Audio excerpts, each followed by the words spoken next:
Assalamualaikum warahmatullahi wabarakatuh. Di sini kami kelompok 6 akan mempresentasikan mengenai bab 9 yang membahas merancang organisasi yang adaptif dan bab 10 mengenai mengelola perubahan dan inovasi. Sebelumnya perkenalkan saya Gita Khalifatul Hidayah dengan NPM akhir 115 dan ada anggota lainnya yaitu yang pertama ada Fatma Kusuma Dewi dengan NPM akhir 177, Almira Benita dengan NPM akhir 173, Amai Putrianti dengan NPM akhir 103, Marsa Dinda Afritasari dengan NPM akhir 109, Eci Ramadhani Putri Arista dengan NPM akhir 102, dan Dinar Atiria Losiana dengan NPM akhir 124. Baik, yang pertama di sini saya akan menjelaskan mengenai pengelolaan struktur vertikal. Struktur organisasi diartikan sebagai kerangka kerja di mana sebuah organisasi menentukan bagaimana membagi tugas, menggunakan sumber daya, dan mengkoordinasikan departemen-departemen. Koordinasi antar departemen sama pentingnya dengan pembentukan departemen itu sendiri. Tanpa koordinasi yang jelas dan efektif, struktur organisasi tidak akan sempurna.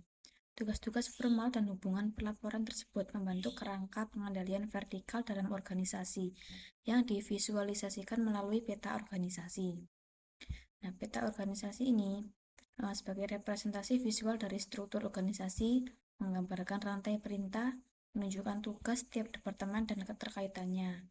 Contohnya pada perusahaan air minum yang memiliki 4 departemen, yaitu akuntansi, SDM, produksi, dan pemasaran. Nah, dengan adanya peta organisasi ini, setiap pegawai memiliki tugas, wewenang, dan tanggung jawab pengambilan keputusan yang jelas. Selanjutnya, ada spesialisasi kerja. Spesialisasi kerja ini merupakan kadar yang digunakan untuk membagi tugas organisasi menjadi pekerjaan-pekerjaan yang lebih spesifik, di mana setiap pegawai hanya menjalankan tugas sesuai fungsinya.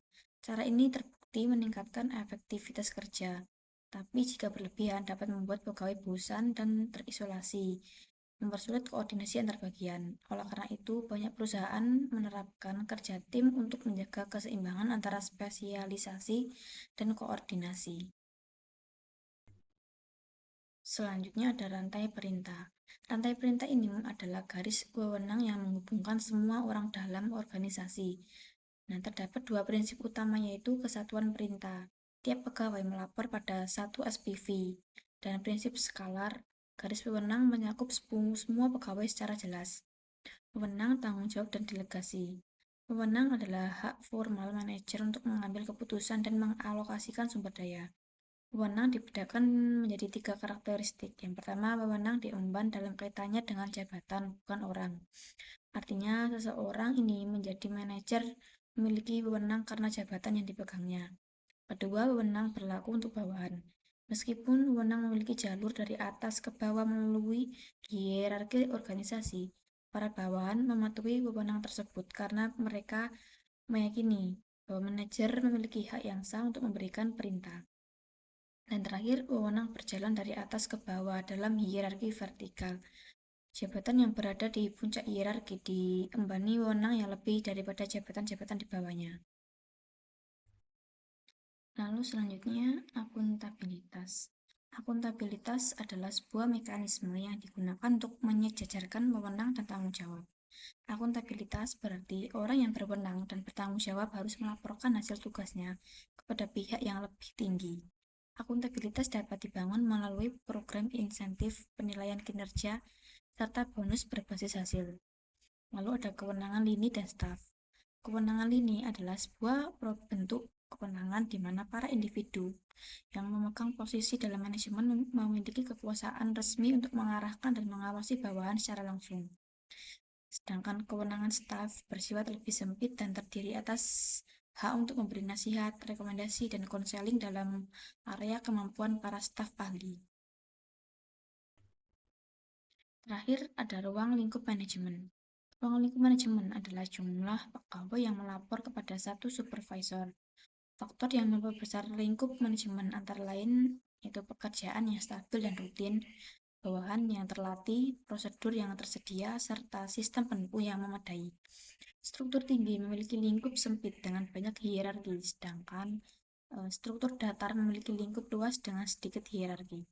Tren saat ini mengarah pada lingkup yang lebih luas untuk mendukung efisiensi dan delegasi. Baik, selanjutnya yaitu memahami departementalisasi dalam organisasi. Departementalisasi adalah proses pembagian tugas-tugas organisasi ke dalam kelompok-kelompok atau departemen tertentu yang bertujuan mewujudkan strategi organisasi, pengaturan penyebaran sumber daya manusia dan operasional, menciptakan koordinasi yang efektif antar bagian, serta pentingnya menentukan bagaimana perintah, rantai, dan alur kerja beroperasi di dalam perusahaan. Selanjutnya ada pendekatan fungsional dan divisional. Pendekatan fungsional vertikal di sini yaitu konsep utamanya yaitu dikelompokkan berdasarkan fungsi atau keahlian, misalnya akuntansi, pemasaran. Selanjutnya kelebihannya yaitu spesialisasi kerja yang tinggi dan kurangnya yaitu risiko isolasi antar departemen dan koordinasi yang kaku. Selanjutnya ada pendekatan divisi. Konsep utamanya yaitu dikelompokkan berdasarkan lini produk, pasar, atau lokasi geografis. Kelebihannya yaitu fleksibilitas tinggi dalam inovasi dan akuntabilitas profit yang jelas. Selanjutnya kekurangannya yaitu potensi kesulitan manajer pusat dalam kehabisan wewenang. Selanjutnya yaitu pendekatan kontemporer, matriks, tim, dan jaringan virtual. Nah, jadi pendekatan matriks di sini yaitu menggabungkan struktur fungsional dan divisional, yaitu memiliki rantai komando ganda. Selanjutnya ada pendekatan tim, yaitu menggunakan tim lintas fungsi untuk memecahkan masalah atau menangani proyek tertentu secara kolaboratif. Selanjutnya ada pendekatan jaringan virtual. Nah, jadi pendekatan jaringan virtual di sini itu adalah organisasi yang menjadi hub pusat yang dikelilingi oleh jaringan pemasok atau mitra luar yang sangat fleksibel dan ramping. Tujuannya yaitu meningkatkan koordinasi horizontal dan kecepatan adaptasi terhadap perubahan pasar. Baik, selanjutnya itu ada perbandingan. Perbandingannya di sini terbagi menjadi 5. Yang pertama fungsional. Nah, berfokus utama pada efisiensi. Nah, jadi kekuatan utamanya pada spesialisasi. Begitu juga dengan divisi, yaitu fokus utamanya hasil atau produk.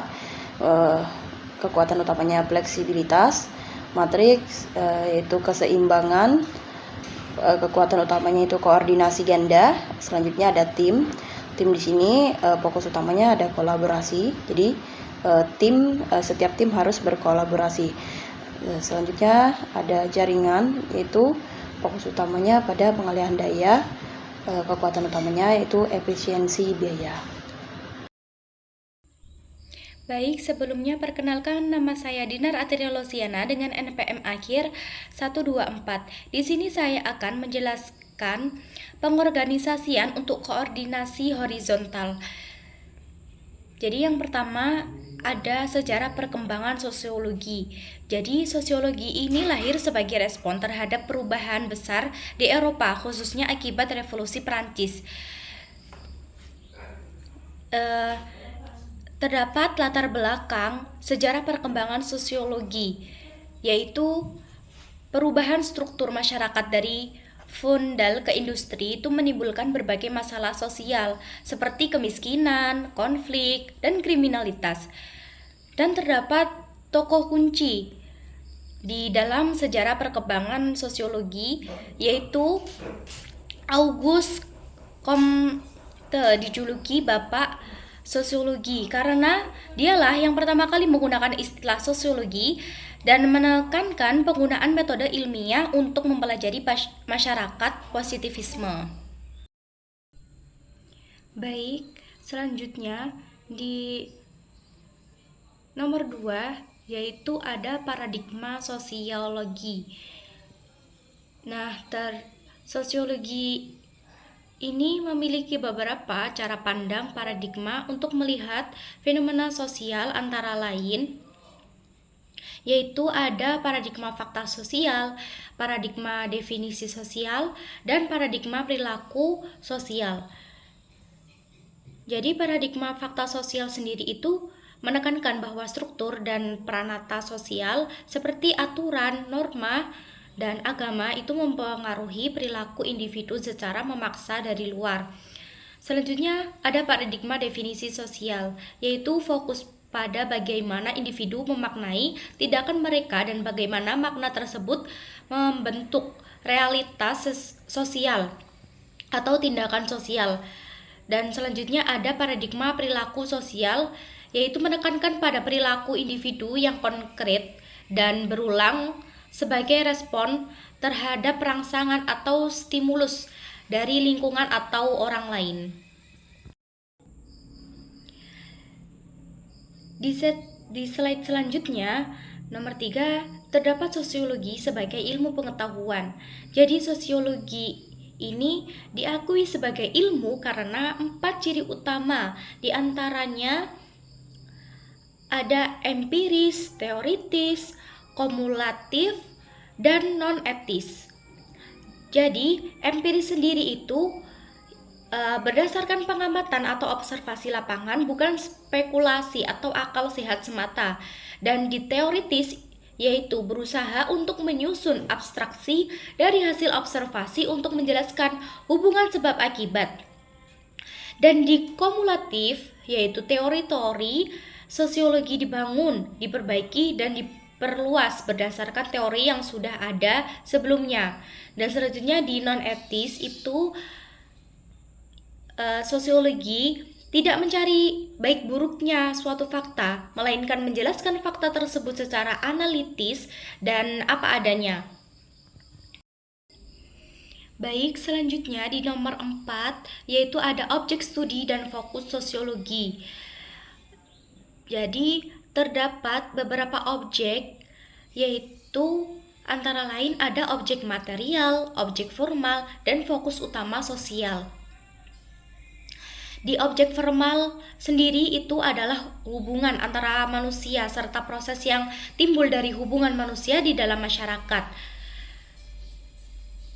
Dan di objek material itu kehidupan sosial dan gejala-gejala sosial dan proses hubungan antar manusia.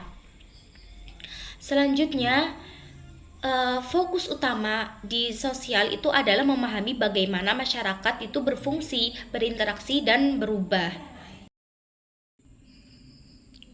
Jadi, selanjutnya di nomor 5, yang terakhir, terdapat metode penelitian sosiologi. Jadi secara garis besarnya, yaitu sosiologi menggunakan 2 metode utama untuk mengumpulkan data, diantaranya sebagai berikut. Ada metode kualitatif dan kuantitatif. Di metode kualitatif sendiri itu mengutamakan ke dalam data dan makna, biasanya menggunakan teknik wawancara yang mendalam, observasi partisipan, dan studi kasus. Sedangkan metode kuantitatif menggunakan jumlah data dan statistik. Biasanya itu menggunakan teknik survei atau kuesioner untuk menguji hipotesis dan melihat tren dalam populasi yang benar. Baik, selanjutnya akan dilanjutkan oleh teman saya. Sebelumnya, perkenalkan, nama saya Marsydinda Pritasari dengan NPM akhir 109. Nah, langsung saja kita masuk ke pembahasan mengenai faktor penentu struktur organisasi. Poin utamanya adalah struktur berikut strategi. Artinya, sebuah organisasi tidak bisa dirancang secara asal, melainkan harus mengikuti tujuan strategis yang ingin dicapai perusahaan. Nah, berdasarkan materi yang dipelajari, ada 2 kondisi utama. Pertama, jika perusahaan fokus pada efisiensi atau strategi biaya rendah, maka mereka tuh cenderung menggunakan struktur mekanistik yang kaku dengan kontrol vertikal yang ketat. Lalu kedua, jika perusahaan mengejar inovasi atau diferensiasi, maka diperlukan struktur organik yang lebih fleksibel dan longgar agar koordinasi horizontal antar tim tuh bisa berjalan secara maksimal.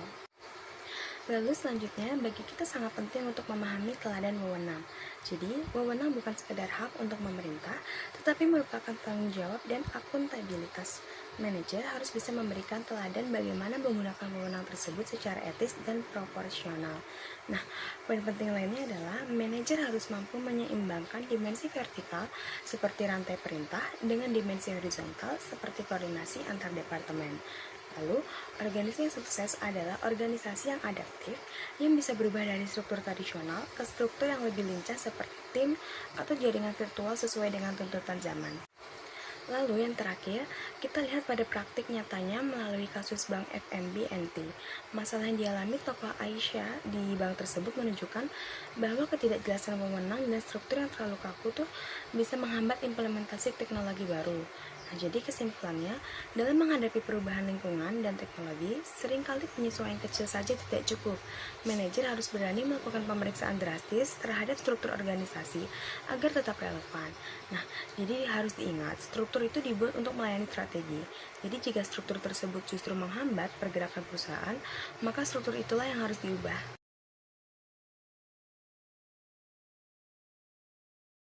Sebelumnya perkenalkan, nama saya Cira Madani Putri Arista dengan NPM akhir 102. Di sini saya akan menjelaskan tentang inovasi dan tempat kerja yang berubah-ubah.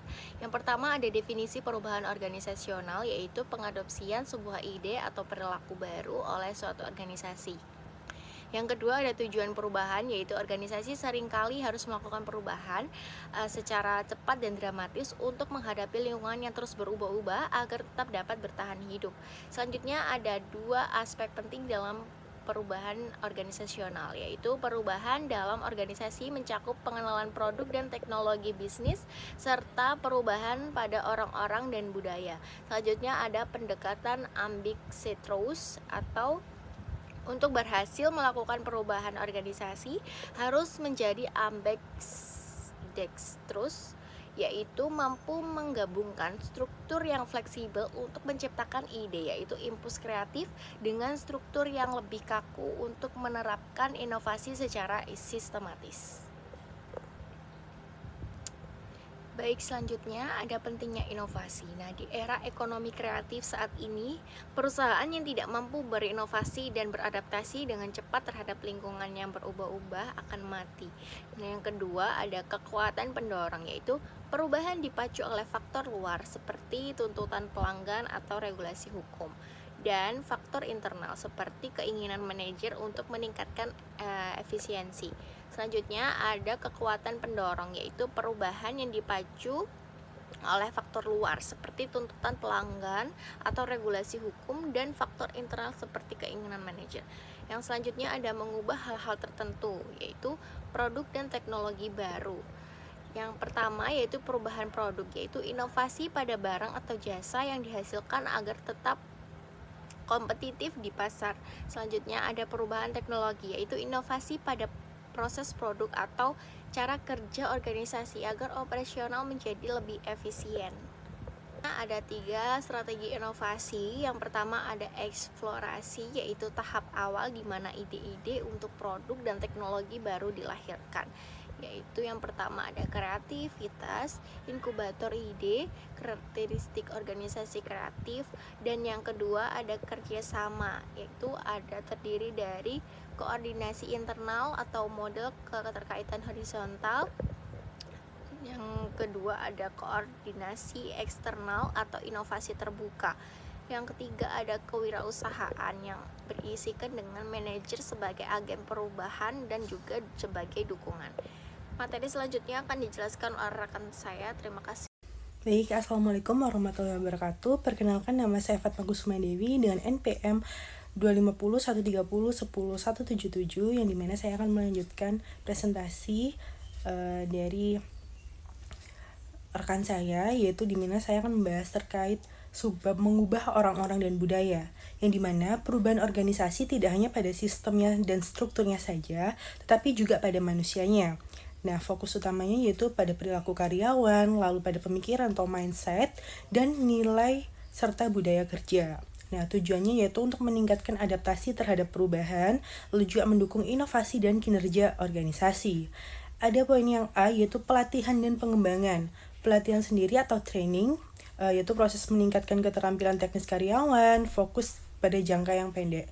Contohnya seperti pelatihan software, prosedur kerja, dan lain sebagainya.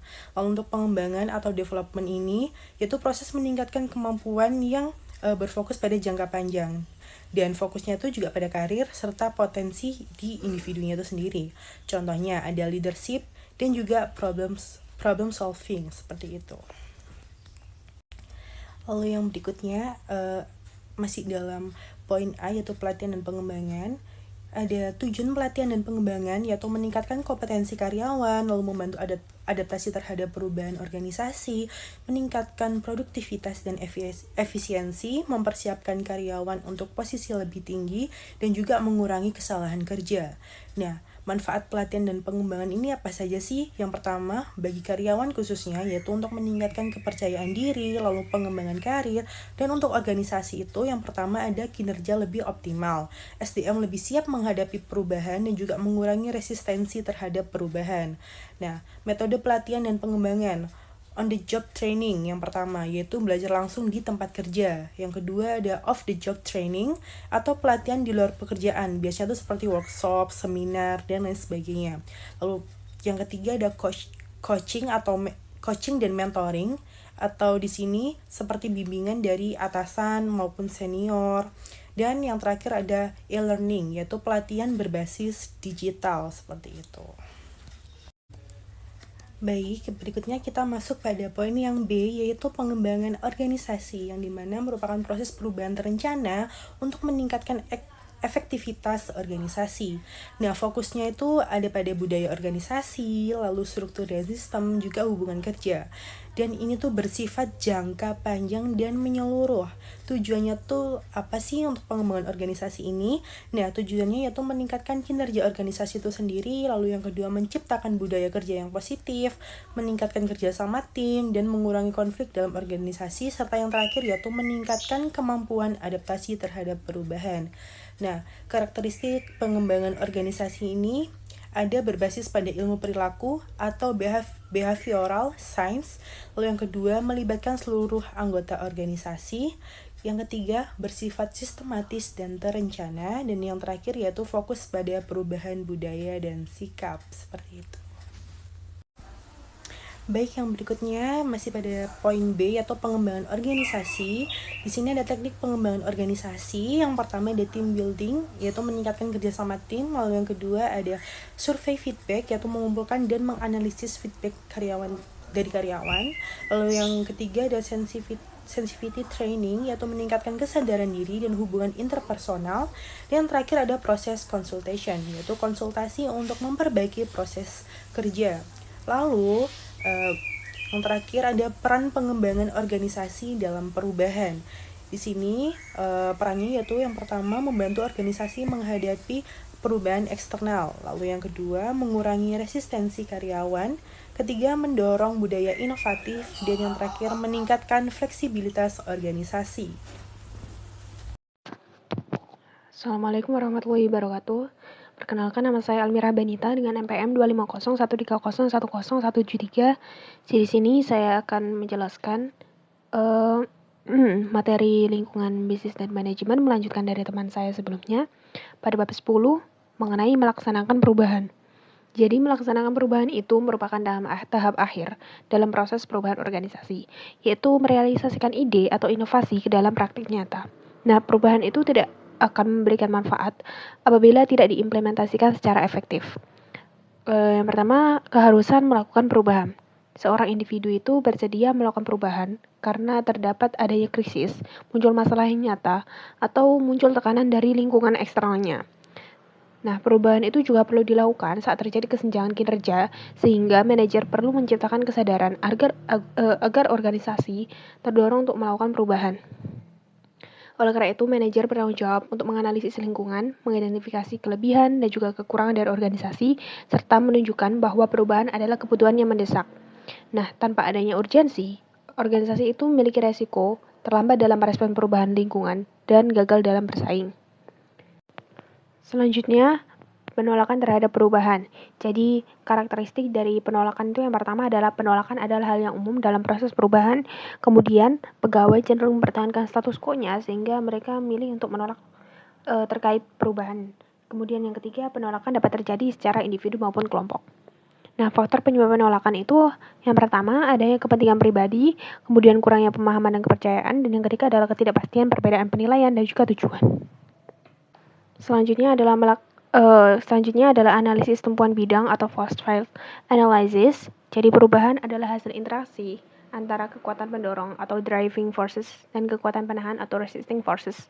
Contoh dari kekuatan pendorong adalah efisiensi biaya, tuntutan pasar, dan lain-lain. Contoh dari kekuatan penahan adalah keterampilan karyawan yang rendah. Kemudian, perubahan akan terwujud jika kekuatan penahan dikurangi dan tidak hanya meningkatkan kekuatan pendorong saja. Nah, dalam implementasi sistem baru JIT atau Just in Time, organisasi itu perlu untuk mengidentifikasi hambatan dan mengatasi hambatan sehingga perubahan dapat berjalan dengan efektif. Kemudian pelaksanaan taktik. Nah, manajer itu dapat menggunakan taktik melalui beberapa pendekatan. Yang pertama adalah komunikasi dan edukasi untuk meningkatkan pemahaman dan mengurangi kesalahpahaman. Yang kedua, melalui partisipasi untuk meningkatkan komitmen dan mempermudah implementasi. Yang ketiga, melalui negosiasi dengan memberikan kompromi pada pihak yang menolak. Dan yang keempat, melalui paksaan, di mana ini menggunakan kekuasaan formal untuk memaksa perubahan. Dan yang kelima, melalui dukungan manajemen puncak, di mana keberhasilan perubahan itu bergantung pada komitmen pimpinan, konsistensi kebijakan, dan juga dukungan sumber dayanya.